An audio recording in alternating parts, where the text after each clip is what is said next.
ഏതാനും സമയം മുമ്പാണ് എനിക്ക് ഓണം വന്നിട്ടോ. ഇന്ന് പകല് മുഴുവൻ കരഞ്ഞു തീർക്കായിരുന്നു.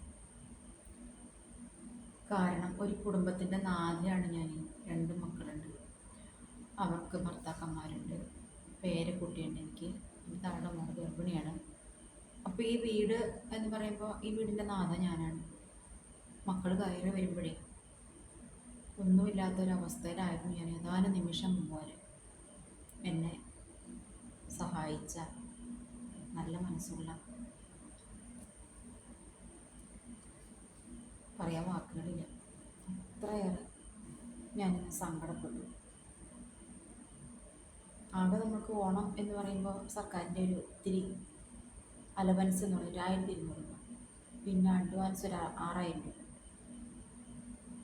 ധാരാളം. അത്യാവശ്യം അത് കുറച്ച് കൊടുക്കാണ്ടൊക്കെ കൊടുത്ത് പിന്നെയൊക്കെ ഉള്ളത് മതി നമുക്ക് ഓണം ആഘോഷിക്കാം. പക്ഷെ ഒന്നും വന്നില്ല. ആ അവസ്ഥ ഒന്ന് ആലോചിച്ച് നോക്കി. ഓ, അങ്ങനെ കരഞ്ഞ്. ആ അത്തം മുതൽ നമ്മൾ പൂക്കളം ഇട്ടില്ല കേട്ടോ. ഇട്ടില്ല എന്ന് പറഞ്ഞാൽ എനിക്കതിനുള്ള ഒരു മൈൻഡ് ഉണ്ടായിരുന്നില്ല. മോളാണെങ്കിൽ ഇവിടെ ഛർദ്ദിച്ച് തീരെ വയ്യാതെ, പിന്നെ ആരും പൂക്കളിടുക, അതിനുള്ളൊരു മൈൻഡ് ഉണ്ടായിരുന്നു സത്യം പറഞ്ഞു. അങ്ങനെ പൂക്കളിട്ടില്ല. പക്ഷേ പാറുൻ്റെ പയ്യൻ വന്നപ്പോഴേ, ചക്കൻ വന്നപ്പോഴേ, അവൻ വിചാരിച്ചു ഇവിടെ പൂക്കളിട്ടുണ്ടാവും. എന്നിട്ട് കുറേ പൂക്കൾ വാങ്ങി കണ്ടോ. അപ്പം ഞാൻ വിചാരിച്ച് ഇടയ്ക്ക് കയറി ഒരു ദിവസം പൂക്കളിടണ്ട, തിരുവോണമാവട്ടെ എന്ന്. അങ്ങനെ നാളെ തിരുവോണമാവുക. ഇന്ന് ഈ സമയം വരെ ഈ പൂക്കളം ഒരുക്കുന്ന കാര്യത്തെക്കുറിച്ചോ പൂക്കളം ഇടുന്ന കാര്യത്തെക്കുറിച്ചോ ഒന്നും എനിക്ക് ചിന്തിക്കാൻ പോലും പറ്റില്ലായിരുന്നു. പിന്നെ എന്നെ സ്നേഹിക്കുന്ന കുറച്ച് നല്ല മനുഷ്യർ നമ്മുടെ കൂട്ടത്തിലുണ്ടല്ലോ, അവർ സഹായിച്ചത് അതുകൊണ്ട് തന്നെ ഞാൻ ഒരുപാട് സന്തോഷത്തിലാണ്. വീട്ടിലൊന്നും ഞാൻ ഒരു കാര്യവും ചെയ്തിട്ടില്ല. ആകെ വീട്ടിലടച്ച പെരുകിനെ പോലെയായിരുന്നു ഞാൻ.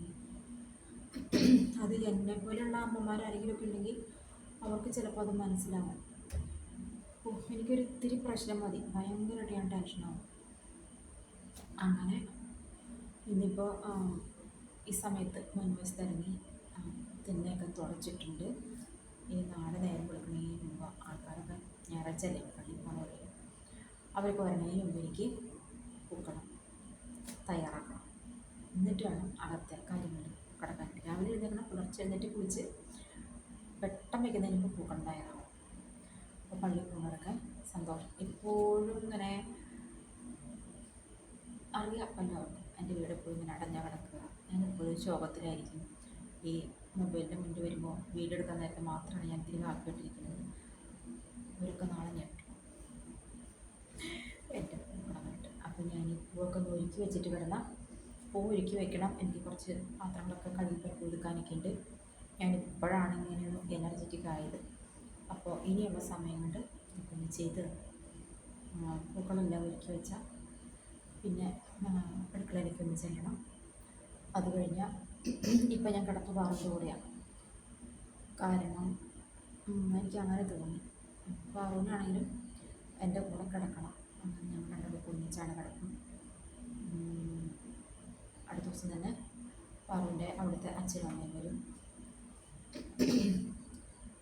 പിന്നെന്താ, അങ്ങനെ നാളെ ശാലും കൊച്ചും നേരത്തെ കയറി വരും. അവർക്ക് അവിടെ ഓണമില്ലല്ലോ, അപ്പോൾ അവർ വരാമെന്ന് പറഞ്ഞിട്ടുണ്ട്. അപ്പോൾ അങ്ങനെ എല്ലാം കൊണ്ട് സന്തോഷമായൊരു ഡ്രസ്സൊന്നും എടുക്കാൻ പറ്റില്ല. പക്ഷേ അവർ പാറുവിൻ്റെ അവിടുത്തെ അച്ഛനും അമ്മയും വരുമ്പോഴത്തേക്ക് അവർക്ക് ഒരു ഓണക്കോടി എടുത്ത് വെക്കേണ്ടത്, രണ്ടാൾക്ക് ഓരോന്ന്. അതൊരു ടെൻഷനാണ് എനിക്ക്. കൊടുക്കണം, നമുക്ക് മോൻ വാങ്ങിക്കൊണ്ട് തന്നതല്ലേ, എനിക്കും ശാലുവിനും കുഞ്ഞിനും കൊണ്ട് തന്നു. അപ്പോൾ അച്ഛനും അമ്മയും വരുമ്പോൾ അവർക്ക് ഓണക്കോടി നമ്മൾ കൊടുത്തു വിടണ്ടേ. പിന്നെ ജിഷ്ണു എന്നാ വരണമെന്ന് അറിയത്തില്ല. അപ്പോഴത്തേക്കും ഇവർക്ക് രണ്ടാളും കൂടി എടുത്ത് വെക്കാമെന്ന് വിചാരിക്കുക. എല്ലാം കൂടി ഒന്നിച്ച് നടക്കില്ല. അപ്പോൾ എല്ലാവർക്കും നല്ലൊരു ഹാപ്പി ഓണം ആശംസിച്ചുകൊണ്ട് ഞാൻ എൻ്റെ പണികളിലേക്ക്